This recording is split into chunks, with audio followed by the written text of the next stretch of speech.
Teknoloji Dünyası kanalına hoş geldiniz. Ben Koray. Daha öncesinde kanalımın adı Koray Hazar'dı, ancak kanalın adını artık Teknoloji Dünyası olarak değiştirdim ve Teknoloji Dünyası olarak bu ilk video ile karşınızdayım. Bu videoda tamamıyla deneme yanılma yöntemiyle yaptığım bir şeyi bu videoya alet ediyorum ve sizler de benimle birlikte göreceksiniz bunu. Şimdi internetten şu robot süpürgeyi aldım. Robot süpürgeyi göstereyim. RobX R7 model robot süpürge. Bununla ilgili doğru düzgün bir inceleme yok. 1-2 tane video var ve bu piyasaya henüz yeni sürülmüş bir ürün ve özellikleri dolayısıyla benim çok ilgimi çekti. Ben de alıp deneyeyim, memnun kalırsam da sizlere de tavsiye etmiş olurum şeklinde bu videoyu çekme gereksinimi duydum. Bu videonun içeriğinde hem kutu içeriğini beraber göreceğiz, hem içerisinden ne parçalar çıkıyor, ne özellikleri var, bunları beraber inceleyeceğiz. Ayrıca robot süpürgenin kullanımını da beraber görüyor olacağız. Eğer videomu beğenirseniz beğen tuşuna basmayı unutmayın. Kanalıma hala abone değilseniz abone olup bildirim zilini de açarsanız beni destekleyebilirsiniz. Şimdi yakından kutu açılışına geçeceğiz. Ardından da incelemelere başlayacağız. Böyle büyükçe bir kutunun içinde geldi. Ön tarafında gördüğünüz gibi RobX R7 Smart Sweeping and Mopping Robot yazıyor. Burada RobX yazıyor. Bunu çıkartacağım. Alt tarafında yani içerisinde asıl kutusu bulunmakta. Bunu sizlere göstereceğim. Kutu gördüğünüz gibi RobX R7 Smart Sweeping and Mopping Robot. Kutu üzerinde de göreceğiniz gibi bu bir istasyonlu, çöp kovalı bir model.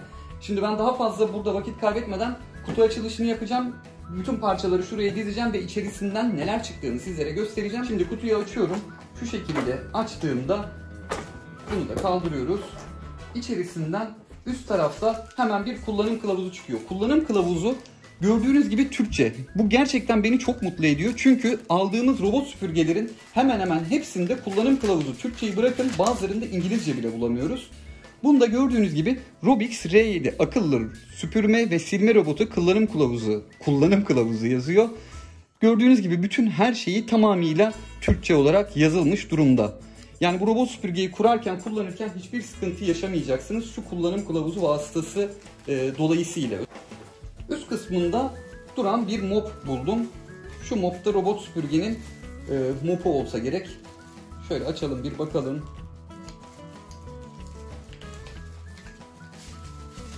Evet, gördüğünüz gibi bir mop var burada. Şu mop buradan cırt çırtlı çıkartılıyor. Bu şekilde çıkartıyorsunuz. Yan tarafta sürgülü haznesi var. Bu şekilde çekiyorsunuz. Ardından tekrardan temizleyip buraya takıyorsunuz ve kullanabiliyorsunuz.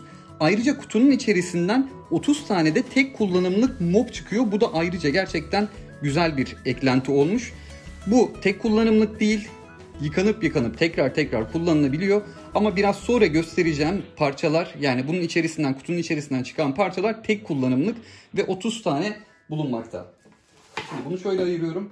Kutunun üst kapağını çıkarttım ve burada neler varmış? Evet, gördüğünüz gibi poşet içerisinde 30 tane tek kullanımlık paspas var. Buradakinin aynısında değil, tek kullanımlık ve daha basit bir malzemeden üretilmiş. Ama 30 tane böyle bir eklenti sunulması gerçekten güzel bir şey. Şimdi kutu içeriğinden çıkan bir diğer şey de toz torbaları. Kutu içerisinden tam 7 tane toz torbası çıkıyor. Yani bu 7 tane çıkması şu anlama geliyor. Siz bunlardan alıyorsunuz ve uzun bir süre arkanıza bakmadan robot süpürgeyi rahatlıkla kullanabiliyorsunuz. Peki bir toz torbası ne kadar süre dayanıyor? Onu da şöyle söyleyeyim. Normalde her gün robot süpürge kullanımında bir toz torbasının yaklaşık olarak 28-30 gün civarında kullanıma açık kaldığı, yani 30 gün sonrasında tutup çöpe atabildiğiniz yazılmış. Eğer benim gibi 2 günde bir kullanıyorsanız bu süre gerçekten 1,5 sene civarında bir süreye de çıkabilir. Yani 1 senenin üstüne de çıkabilir. O yüzden uzun bir süre bu poşetten, bu torbalardan aramak durumunda kalmayacaksınız. Dediğim gibi içinden 7 tane çıkıyor. Şimdi kutuyu yere alacağım. Ayrıca çekimi birazcık daha yakın alacağım ve geriye kalan 2 parçayı sizlere göstereceğim. Süpürgeye geçmeden önce şöyle şu kutuyu bir çıkartalım. Kutu dediğime bakmayın. Toz haznesi, toz torbası ya da artık çöp istasyonu mu ne derseniz gerçekten dev gibi bir şey ve şık da duruyor. Şimdi şöyle genel hatlarıyla bakacak olursak burada bir ekran bulunmakta. Şuradaki ekranı görüyorsunuz. Burası gösterge paneli. Bu gösterge panelinde çeşitli bilgiler yer alacak ama şu an daha üzerinde hangi bilgilerin olduğunu açıkçası bilmiyorum. Ezbere konuşmayacağım. Biraz sonrasında robot süpürgeyi çalıştırdığımızda ne gibi bilgilerin burada yer aldığını zaten beraber göreceğiz. Onun haricinde şuradaki kısımda gördüğünüz gibi robot süpürge ile temas eden kısım bulunmakta ve bu kısımdan robot süpürge içerisine biriktirdiği kirleri, tozları buradan çöp haznesine gönderiyor.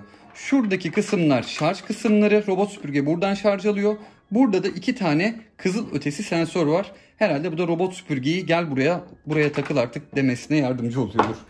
Arka kısmını da gösterecek olursam, arka kısmında bu şekilde kablo dolama alanı var. Kabloyu isterseniz buraya sarabiliyorsunuz ve derli toplu durabiliyor böylelikle. Onun haricinde sizlere içini de şimdi göstereceğim.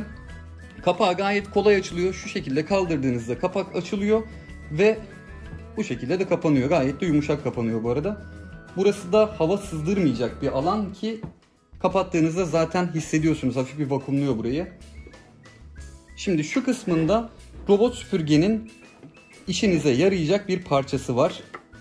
Gördüğünüz gibi temizlik fırçası. Bu robot süpürgenin temizlik fırçası sayesinde robot süpürgenin altındaki fırçaya takılan saçları, kılları bu jiletle kazıyabiliyorsunuz. Şuradan yakından göstereyim. Burada bir jilet var gördüğünüz gibi. Bu jiletle kazıyabiliyorsunuz.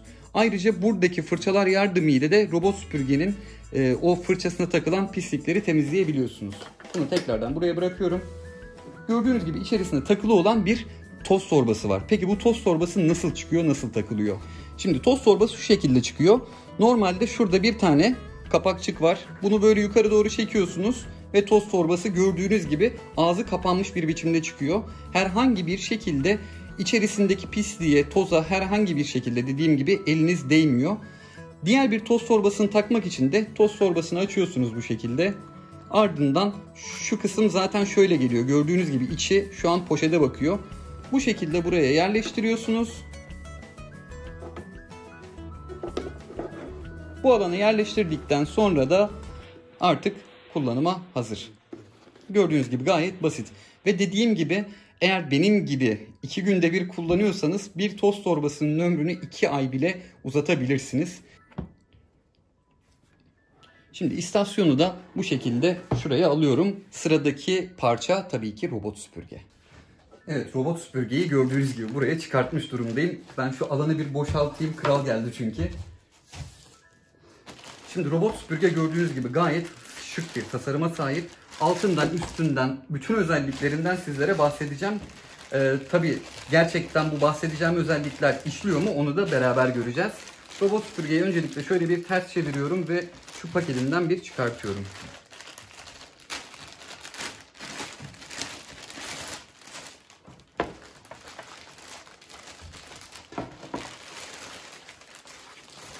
Evet, paketinden çıkarttığımda gördüğünüz gibi gerçekten hoş bir tasarıma sahip robot süpürge var. Açıkçası tasarımı bakımından benim hoşuma gitti. Şu yandaki kısımları çıkartıyorum, şuraya koyuyorum. Robot süpürgenin şu üstünde görmüş olduğunuz parça gözünüzün aşina olduğu lidar sensörü.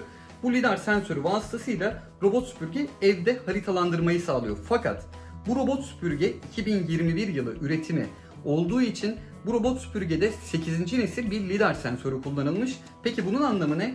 Robot süpürge bu 8.0 lidar versiyonu sayesinde evde gerçek zamanlı ve gerçekten çok hızlı bir haritalama sağlıyor. Ve bunun dolayısıyla çok doğru bir harita ve çok hızlı bir harita çıkartıyor. Yani muadili olan modellere göre gerçekten çok daha hızlı bir haritalama sağladığı söylenmekte. Tabii ki test edeceğiz. Bu kısmında Robix yazıyor. Robix markasına ait. Bu tarafında bir tane ev tuşu, burada da bir start stop tuşu var. Bunların da işlevlerini biraz sonra göstereceğim. Ön kısmında burada darbe emici sensörler var. Robot süpürge bir yere çarptığı takdirde ya da çarparsa, çarpacak mı artık onu da bilmiyoruz, darbeyi emsin, basıncı azaltsın diye sensörler var. Gördüğünüz gibi 3 taraflı oynayabiliyor şu şekilde. Bu kısımlarında yine aynı şekilde sensörler var. Bu sensörlerin amacı da duvara yakınlığını algılamak. Yani robot süpürge duvara çok uzaksa ve köşeleri sil yapıyorsa bu sensörler vasıtasıyla duvarlara birazcık daha yaklaşıyor ve çok daha efektif bir temizlik sağlıyor. Robot süpürgenin şu ön kısmında bir yer görüyorsunuz. Bu darbeyi emen ve çizilmeyi engelleyen bir plastik olsa gerek. Çünkü daha önce hiç böyle bir şey görmemiştim. Robot süpürge bir yere dokunduğunda sensöre de zarar gelmiyor. Bütün olay şu plastik sayesinde absorbe ediliyor. Bu gerçekten çok hoşuma gitti. Şimdi gelelim cihazın alt kısmına. Alt kısmı cihazı almama neden olan özelliklere sahip olan kısım. Cihazı almamdaki en büyük neden 10 gün sonra bir çocuğumun olacak olması. Çocuğum olacağı için malum hala da bir virüs döneminde de olduğumuz için çocuğa acaba bir şey bulaşır mı? Çocuk yerde emekleyecek, sürünecek, bir şeyler olacak. Yerden mikroptur, ne bileyim bakteridir, bunlar çocuğa bulaşacak mı? Bir hastalık yaratacak mı? Korkusu sardı. Dolayısıyla da böyle bir model aldım. Şu kısımda gördüğünüz 4 tane ampul UVC LED ampul olmuş oluyor. Bu UVC LED ampuller çalışma esnasında devreye giriyor, mikrop ve bakterileri yok ediyor. Yani bu robot süpürgeye ben çalıştır komutunu verdiğimde buradaki 4 ampul yanıyor ve ultraviyole ışınlar göndererek yerdeki mikrop ve bakterileri tamamen yok ediyor. Yani almamdaki en büyük etken tamamıyla şu nokta. Şimdi cihazın alt kısmındaki diğer noktalara da değinecek olursam, burada yan fırça var. Öne gelen pislikleri, kılı, tüyü ana fırçaya yönlendiriyor. Ana fırçada burada görmüş olduğunuz fırça ve şu kısımdan basarak gayet kolay bir biçimde çıkartabiliyorsunuz. Ve şöyle gördüğünüz gibi ana fırçamızda yer almakta. Ana fırça buradan emiş yaptığında arka taraftaki toz haznesine bütün kılı, kürü, kiri, tüyü artık neyi bulursa hepsini içine yolluyor. Ardından da siz de oradan dokunmuyorsunuz. Tam dokunuyorsunuz diyecektim. Ağız alışkanlığı olmuş artık. Robot süpürge buradan toz torbasına yönlendiriyor. Robot süpürgenin bu kısımlarında tam 4 tane yükseklik algılayan sensör var. Eğer eviniz çok katlı ise veya evinizde yükseltiler, alçaltılar var ise robot süpürge buradaki sensörler sayesinde bu yüksekliklerden aşağı düşmüyor ve kırılma, bozulma gibi şeylere de sebep olmamış oluyor. Robot süpürgenin bu kısmında da bir tekerlek var. Bu tekerleğin aslında amacı robot süpürgeyi dengede tutmak. Yani bu tekerleğin aslında çok bir işlevi yok. Çıkartılıp takılabilen, altında herhangi bir motor olmayan bir tekerlek. Diğer her modelde olduğu gibi bu modelde de bu tekerlek bulunmakta. Robot süpürgenin 2 tane bu şekilde ana tekerleği var. Bu tekerlekler 2 santim engeli aşabilme özelliğine sahip. 2 santim engeli rahatlıkla bu robot süpürge aşabiliyor. Cihaz 5200 mAh değerinde lityum iyon bir bataryaya sahip. Bu 5200 mAh'lik batarya sayesinde tek şarjla 240 dakika çalışma ve 250 metrekare alan temizleme özelliği sağlıyor. Yani bu cihaz tam şarjda söylediğim gibi 250 metrekare alanı temizleyebiliyor ki bana sorulan sorular vardı. Evimin metrekaresi şu kadar bu kadar diye sorular soruyorsunuz. Alın size bir cihaz 250 metrekare alanı rahatlıkla süpüreceği söylenmiş. Az önce söylediğim gibi evinizde eğer yükseltiler, alçaltılar ya da fazladan katlar var ise bu demek oluyor ki robot süpürgede birden fazla harita kaydetmeniz gerekebilir. Bu robot süpürgede tam 3 tane harita kaydedebiliyorsunuz. İsterseniz 2 kat, isterseniz 3 kat, isterseniz farklı evlerde birer kat şeklinde de harita kaydedebilirsiniz. Dediğim gibi toplam 3 tane harita kaydetme özelliği bulunmakta. Çalışma ses seviyesi diğer modellere nazaran daha düşük olduğu belirtilmiş. Bunu da zaten biraz sonra test aşamasında beraber görüyor olacağız. Şimdi robot süpürgenin arka kısmına gelecek olursak burada gördüğünüz gibi bir hazne var. Bu combo bir hazne, hem toz hem de su haznesi birlikte olarak verilmiş. Bunu şu şekilde çıkartıyoruz. Şu arka tarafındaki kısma bastırıyoruz ve ardından bunu çekiyoruz. Gördüğünüz gibi rahatlıkla geliyor. Burada bir koruma kapakçığı yapılmış. Şöyle görebilirsiniz. Robot süpürge buradan kirleri çektiğinde tekrardan içine dolmasın diye yapılmış bir kapak. Ayrıca bu robot süpürgenin içinde başka temizleyebileceğiniz de bir alan bulunmuyor. Yani üstünde, sağında, solunda açabileceğiniz bir kapak yok. Direkt olarak bütün temizleyeceğiniz yer burası. Şurada gördüğünüz gibi su dolduracağınız alan var. Bu şekilde açıyorsunuz, suyu dolduruyorsunuz, ardından kapatıyorsunuz. Toz haznesi de şuradan açılıyor.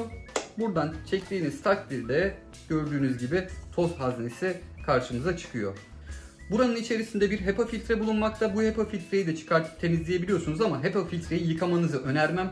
Çünkü HEPA filtreler yıkandığında özelliğini büyük ölçüde kaybeder. Bu kısımdan da HEPA filtreyi çıkartıp temizleyebiliyorsunuz. Şimdi robot süpürgenin bu combo toz toplama ve su haznesine bahsettikten sonra bunu yerine takıyorum ve size robot süpürgenin diğer özelliklerinden bahsediyorum. Şimdi robot süpürgenin tam şarjla 250 metrekare bir alanı temizleyebildiğini söylemiştim. 3 tane haritada oluşturabiliyor. Bir diğer süper özelliği de bu robot süpürge Türkçe konuşuyor. Uygulama kontrolü gayet basit. Uygulama kurulumu gerçekten çok hızlı ve dediğim gibi robot süpürge Türkçe konuştuğu için de mutsuz olmayacaksınız. Artık evinizde yabancı dil değil de kendi dilimizi konuşan bir robot süpürge olduğu için eminim ki siz de benim gibi mutlu olacaksınız. Robot süpürgeyi Google Asistan, Alexa ve diğer sesli asistanlar vasıtasıyla da kullanabiliyorsunuz. Robix R7 robot süpürge hem sert zeminde hem de halılar üzerinde temizlik yapabiliyor. Halılar üzerinde temizlik yaparken eğer moplama işlemi de yapılıyorsa moplamayı kesiyor ve halı üzerinde sadece süpürme yapıyor. Ayrıca halı üstüne çıktığında otomatik olarak emiş gücünü halı düzeyine göre değiştiriyor. Yani emiş gücü halıya çıktığında artıyor, sert zemine tekrardan indiğinde emiş gücünü normal kademesine getiriyor. Temizliğiniz, eğer eviniz büyük, siz temizliğe başlattınız, robot süpürge temizliği tamamlayamadan şarjı azaldı. Sorun değil, robot süpürge tekrardan şarj istasyonuna dönüyor. Şarj olduktan sonra da tekrardan gidip bıraktığı noktadan devam ederek temizliğini sürdürüyor. Şimdi bu robot süpürgenin peki uygulamayı nereden bulacağız? Birincisi, robot süpürgenin uygulaması kullanım kitapçığında bulunmakta. İkincisi de size gelen robot süpürgenin kutusunun üzerinde bir QR kod var. O QR kodu da sizlere şöyle göstereyim. Bu QR kodu tarattığınız takdirde Robix uygulamasına ulaşabiliyorsunuz. Şimdi Robix uygulamasını ben telefonuma indireceğim. Ardından da kurulumunu beraber yapacağız. Uygulama ekranda gördüğünüz gibi Robix. Bunu hem Play Store hem de App Store'dan indirebiliyorsunuz. Kullanım detaylarını biraz sonra beraber göreceğiz. Cihaz tanıtmak kolay mı? Cihaz nasıl tanıtılıyor? Bunu da zaten beraber görüyor olacağız. Şimdi robot süpürgeyi artık yere aldım. Çöp istasyonunun fişini taktım ve robot süpürgenin kurulumuna başlayacağım. Şimdi burada aç diyorum. Uygulamayı açıyorum. Uygulama kullanırken ya da yalnız bu sefer şeklinde konum bilgilerine erişmek istiyor. Uygulama kullanırken diyorum. Buradaki her şeye izin ver diyoruz. Ardından bu şekilde bir kullanıcı hesabı oluşturma ekranı geliyor. Ben daha öncesinde bir hesap oluşturdum. O yüzden kendi hesabımla giriş yapacağım. Siz eğer hesap oluşturacaksanız şuradan şimdi kayıt olun kısmından e-mail ve oluşturacağınız şifreyle kayıt olabiliyorsunuz. Şimdi gördüğünüz gibi ben şifremi girdim ve karşıma hoş geldiniz korayazar30@gmail.com cihaz ekle menüsü gelmiş durumda. Şimdi cihaz eklemek için öncelikle buraya basıyorum. Gördüğünüz gibi karşımda model Robix R7 yani önümde bulunan model durmakta. Şimdi robot süpürgeyi açmak için öncelikle şuradaki tuşa basılı tutuyorum.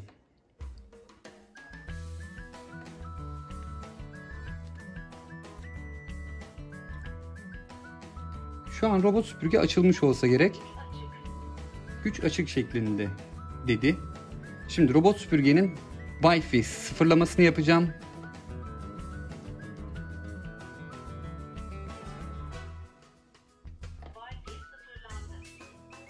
Gördüğünüz gibi Wi-Fi sıfırlandı dedi. Şimdi buradan Robix R7'yi seçiyorum. Burada gördüğünüz gibi yavaşça yanıp söndüğünde teyit edin diyor. Teyit ettik, bastık. Buradan ben Wi-Fi ağımı seçeceğim. Bu arada 5G ağ desteklemiyor. 2.4 GHz ağ bantında bağlanmanız gerekli. 2.4 GHz'lik Wi-Fi parolamı gireceğim ve ardından tamam'a basacağım. Şimdi şifreyi girdim ve tamam'a basıyorum. Telefonunuz Wi-Fi ile cihaz etkin noktasına bağlayın diyor. Bunu şimdi değil diyelim. Şimdi bu kısma geldiğinizde telefonunuzu robot süpürgenin ağına bağlamanız isteniyor. Onu buradan dağıtım ağına giriyorsunuz. Robix R1A Pro 1543 şeklinde yazıyor. Buna basıyorsunuz. Ve ardından tekrardan robot süpürgenin menüsüne geliyorsunuz.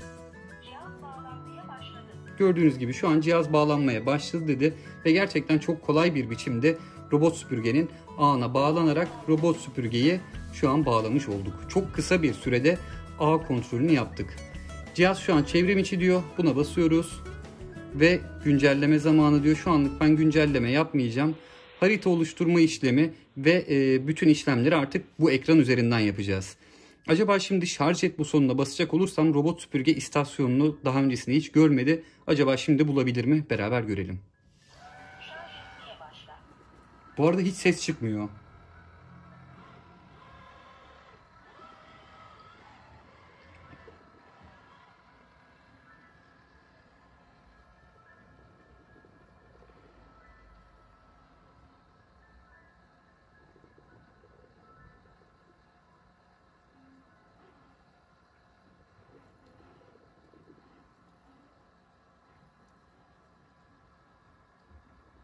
Evet, gördüğünüz gibi yuvasını gayet güzel bir biçimde buldu.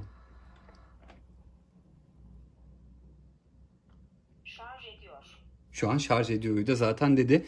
Ve gördüğünüz gibi sadece 5 saniye çalıştı ve dev gibi bir alan çıkarttı şu an karşıma. Beni bile şu an burada görüyor. Bataryasının şarj olduğunu şuradaki ekrandan görebiliyorsunuz. Şu çöp haznesinin olduğu ekranda bataryanın şarj olma işleminin devam ettiği yazılmakta. Harita çıkartmak için neleri açacağız onu beraber görelim.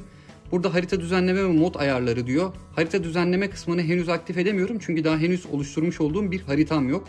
Mod ayarı kısmında da emiş gücünün kuvvetini, silme miktarını yani paspas gücünü ama şu an içerisinde su yok. Yalnızca silme veya özel mod şeklinde değiştirebiliyorsunuz. Harita düzenlemesi yapılmadan yalnız bu mod kullanılamıyor diyor. Tamam diyoruz.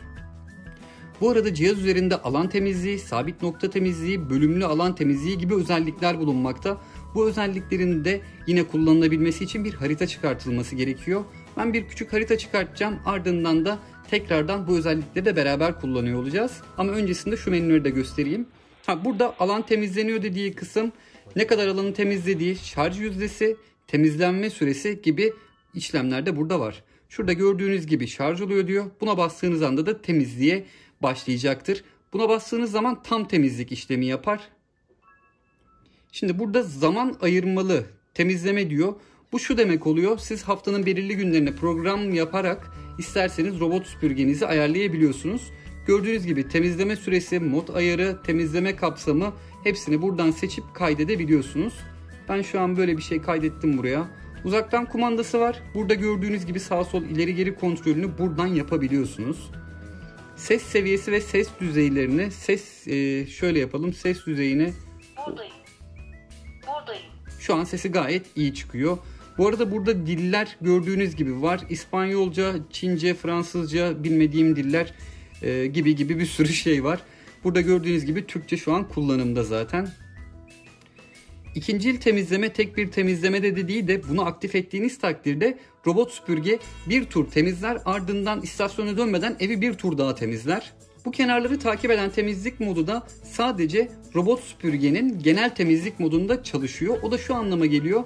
Genel temizlik modunda siz start'a bastığınız anda robot süpürge kenarları süpürerek başlıyor, ardından ortadaki alanın temizlemesini yapıyor. Ben bu şekilde tutacağım. Bu alanın harita çıkartmasını da bu şekilde sağlayacağım. Rahatsız etmeyin modunu da aktif ettiğiniz takdirde saat aralıklarına giriyorsunuz ve o saat aralığında cihaz size herhangi bir bildirim göndermiyor. Cihaz paylaşımı da robot süpürgenizi bir başka kullanıcıyla da paylaşmanızı olanak sağlıyor. Otomatik basınç artırmada robot süpürgenin harita halılar üzerinde etkisini artırıp azaltmayı otomatik ayarlamasına sebep oluyor.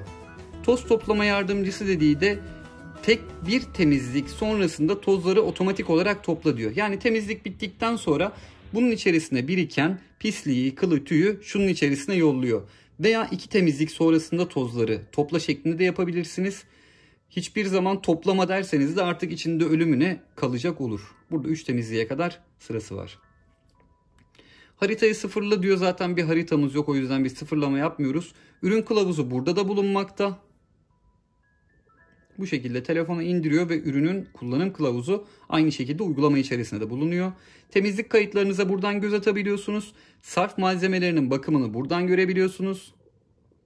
Sarf malzemesi dedikleri de yan fırça, dönen fırça, HEPA filtre, sensör gibi malzemelerin hepsinin kullanım ömürlerini ve ne sıklıkta değiştirilmesi ya da temizlenmesi gerektiğini görebiliyorsunuz.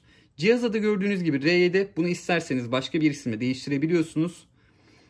Burada da güncellemenin yapılıp yapılamayacağını, belirlenenin yükseltmesini kontrol edin diyor. Buraya bastığım zaman cihaz yükseltmeye geçecek ama şu an herhangi bir güncelleme yapmayacağım. Şimdi robot süpürgeyi ben kenarları temizle modunda harita çıkartsın diye bir başlatacağım. Ardından da bir harita oluşturmuş olacak.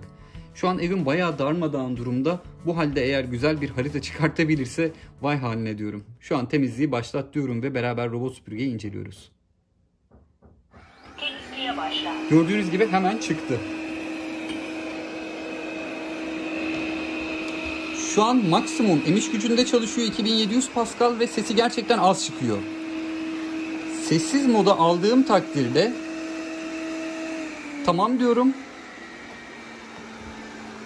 Ve gördüğünüz gibi robot süpürgede ses yok. Mod ayarını tekrardan buradan bir üst kademeye çıkartıyorum. yok yani robot süpürgede şu an gerçekten ses çıkmıyor. Bu arada böylelikle karanlıkta çalışma testini de yapmış oluyoruz. Hem ev dağınık hem şu an akşam saati. Robot süpürge birazcık da karanlıkta çalışsın. Karanlıkta yolunu bulabilecek mi diye de görüyorum. Bu arada robot süpürge haritasını gayet hızlı bir biçimde çıkartıyor. Dediğim gibi lidar 8.0 teknolojisi kullanıldığı için gerçekten hızlı bir haritalama sağlıyor. Şu an köşe olarak bu koliyi de gördüğü için garibim bunun çevresinden de dolanmaya çalışıyor.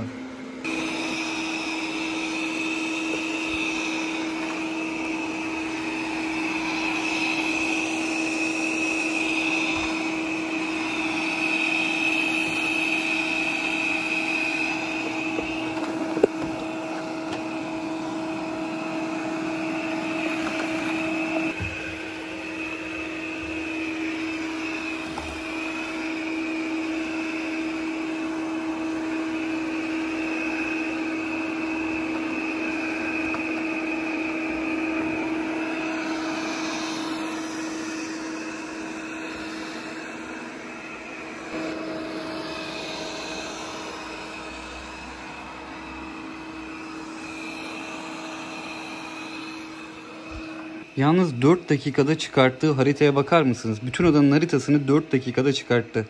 Zaten az önceki süpürgenin yakından çekimini yaptığımda dikkat ettiyseniz lidar sensörü jet gibi çalışıyor. Kırmızı ışıkları görmüşsünüzdür eminim. Tamamlandı. Şarj etmeye geri dön.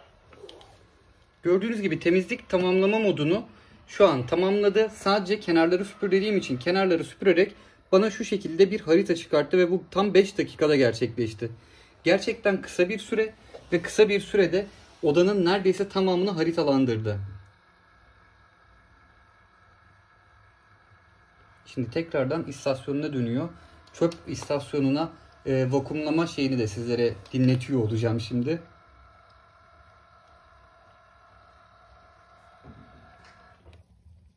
Toz toplamayı başlat.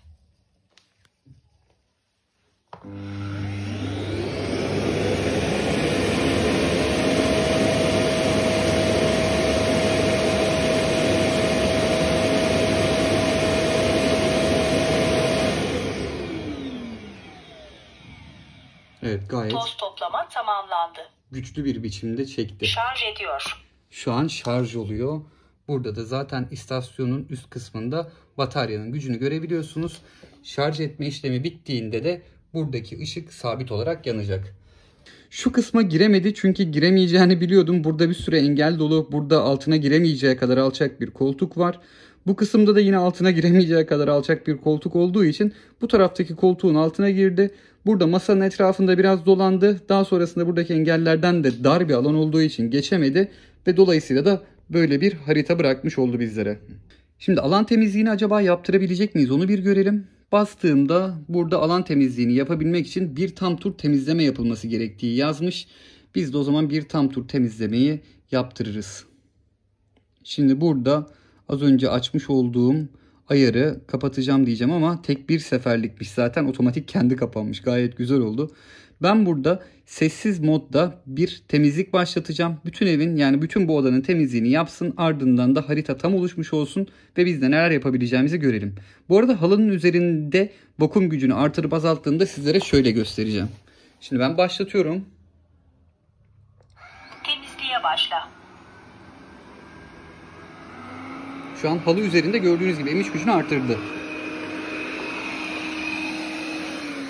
Halı üzerinden indi ve emiş gücü tekrardan sessiz moda ulaştı. Tekrardan halı üzerine çıktığında aynı şekilde emiş gücünü kontrol edebilecek. Süpürge bu arada gerçekten çok sessiz çalışıyor. Yani geceleri çalıştırdığınız takdirde alt komşuya ses gider mi, üstten ses çıkar mı ya da çocuğumu uyandırır mı gibi diye düşünmenize gerek kalmayacak. Çünkü gördüğünüz gibi sadece halı üzerine çıktığında sesini artırıyor. Bunu da isterseniz ayarlayabiliyorsunuz.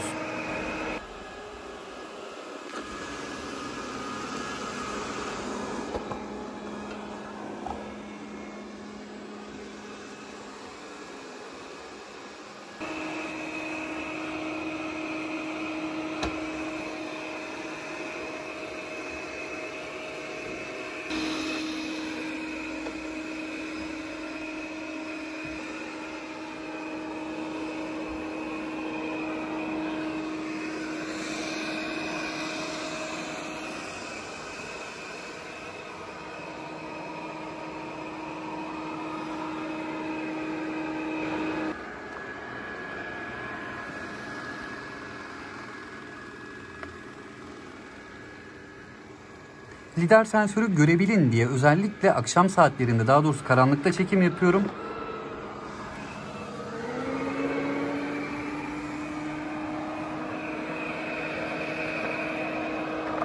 Haritayı tekrardan sizlere gösteriyorum. Şu an harita bu şekilde 10 dakikadır çalışıyor. 9 metrekare alan temizlendi ve şu şekilde bir harita şu an çıkartmış durumda. Evet, robot süpürge şu an temizliği tamamladı ve ünitesine geri dönüyor. Gördüğünüz gibi haritayı çıkartmış durumda. Geri dönerken bu arada motor çalışmıyor ve hiç ses çıkartmıyor.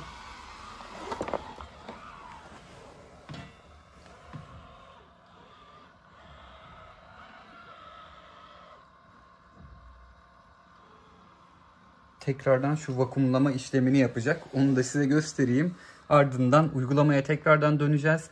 Ve tabii ki en sonunda da bu cihazı beğendim mi beğenmedim mi? Zaten beğendiğimi açıkça anlamışsınızdır. Tam anlamıyla bütün söyleyeceklerimi bir toparlayacağım.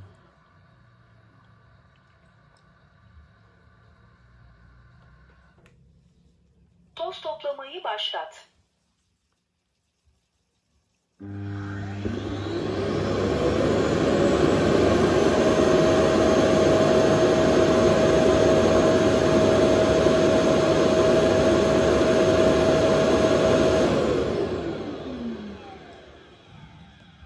Toz toplama tamamlandı. Evet, gördüğünüz gibi toz toplama işlemi de tamamlandı. Yeni bir ev ortamı haritası oluşturuldu. Haritayı kaydetmek ve gelecek temizleme deneyimlerini optimize etmek istiyor musunuz diyor. Tamam diyoruz ve şu an benim bu alanımın haritasını tamamıyla kaydetmiş durumda. Robot süpürge bu arada gerçekten harika çalışıyor. Ben çalışmasını çok sevdim. Robot süpürgenin zaten emiş gücü gerçekten harika. En yüksek emiş gücüne alsanız dahi yüksek emiş gücü sağlıyor ama gerçekten çok az ses çıkartıyor. Bu arada az önce dönerken de, istasyona dönerken de duymuşsunuzdur, herhangi bir ses gelmiyor. Vakumlamayı tamamıyla kesiyor ve zaten çalışırken bile sesini duyamadığınız cihaz artık evde yokmuş gibi oluyor. Şimdi haritayı şöylelikle size göstereyim. Artık sabit nokta temizliği ve alan temizliği gibi seçenekleri yapabiliyoruz. Alan temizliği gördüğünüz gibi tek bir alanım olduğu için Room 1 şeklinde bunu seçiyor. Sabit nokta temizliği istediğiniz takdirde işaret edilen yeri süpür diyor. Yani bu haritada bir noktaya tıklıyoruz, o alanı süpürüyor. Veya yerinde süpürme yapılıyor diyecek olursanız da 1,5 metreye 1,5 metrelik alanda temizlik sağlıyor. Bölümlü alan temizliği de dediği, bunu seçtiğinizde şöyle istediğiniz gibi haritanın belli bölümünü istediğiniz şekilde temizletebiliyorsunuz. Harita çıktığında gördüğünüz gibi bu şekilde oluyor ve haritayı gerçekten güzel çıkarttı. Çok da hızlı bir biçimde çıkarttı. Toplam 14 dakikalık bir tam temizlik sonrasında 12 metrekarelik bir alan süpürdü. Yani 250 metrekare bir evi gerçekten de bu tam şarjla süpürecektir. Ondan hiç kuşkum yok. Şimdi genel olarak toparlayacak olursak bu robot süpürgeyi ben kesinlikle ve kesinlikle tavsiye ediyorum. Almış olduğum satıcının linkini açıklamalar kısmında sizlerle paylaşacağım. Sizin de istemeniz durumunda alt kısma koyduğum linkten siz de satın alabilirsiniz. Ürünün gerek vakumu olsun, gerek sessizliği olsun, gerekse bataryasının pil ömrü olsun gerçekten mükemmel derecede çalışıyor. Bu arada cihazı yakın çekim yaptığımda lidar sensörün kırmızı ışıklarını görmüşsünüzdür. Özellikle bunu görün diye zaten akşam saatlerinde bir çekim yaptım. Çünkü gündüz saatinde ışıklı olan bir ortamda bu robot süpürgeyi çalıştırdığımda lidar sensör ışıklarını göremiyorsunuz. Ve bu robot süpürgede gerçekten çok hızlı çalışan 8.0'lık bir lidar olduğu için haritayı gerçek zamanlı olarak çok hızlı bir biçimde tanımlıyor. Daha doğrusu oluşturuyor diyeyim. Robot süpürgenin giremediği noktalara, yani engel koyduğum noktaların ötesine bile lidar sensörü vasıtasıyla haritayı çıkarttı. Yani ulaşamadığı yerlerin bile haritasını çıkartıyor. Daha sonrasında siz oradaki engelleri kaldırdığınızda robot süpürgeyi orada da temizlik yapsın şeklinde yönlendirebiliyorsunuz. Bu arada robot süpürgenin halı üzerinde emiş gücünü artırdığını gördünüz. Halı üzerinden indikten sonra emiş gücünü tekrardan başlangıç seviyesinde siz ne ayarladıysanız o seviyeye indiriyor.